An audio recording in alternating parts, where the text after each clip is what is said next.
So what is full disclosure when you're doing a mortgage application? So that can mean a lot of different things for a lot of different people. When we first sit down with a client, we're talking about the story. I love the story. It's one of my favorite parts of the job because you're talking about the fun stuff, where they're looking, they're a first time buyer, maybe they're buying, selling, trading up, whatever the case is, it's fun. And then there's a story. So we have that on the left hand.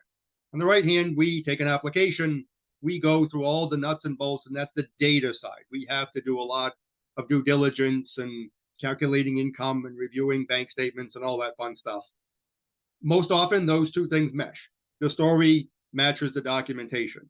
Well, what happens if it doesn't? Well, oftentimes it's innocent enough. Someone says, well, I make X. We do the calculations. It's a little bit more or less fine. But let's say there's a much bigger spread there. Well, we have to have another conversation to figure out where those gears are grinding in that process. So under the umbrella, which I always share this, of full disclosure, we will find out. Banks and lenders have to do a lot of due diligence in our process. So the question is, we can either find out at the beginning when people tell us whatever that particular thing is, or in our own research and the reports and everything that we do, we will find out whatever that issue is.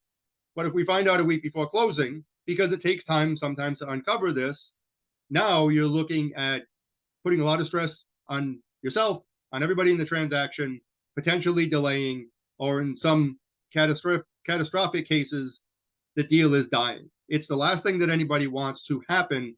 So how do avert that as much as possible? So when you're sitting down, having the story conversation, bring those things up. Was there a divorce? Was there self-employment?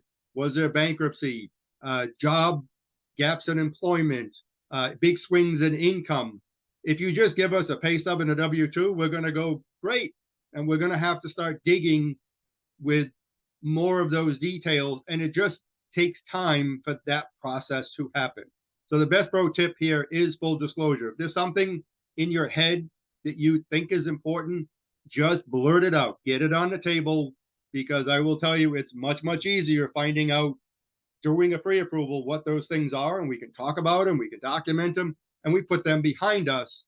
Then when we figure it out, and then we're reaching backwards going, hey, we just found this, what's going on?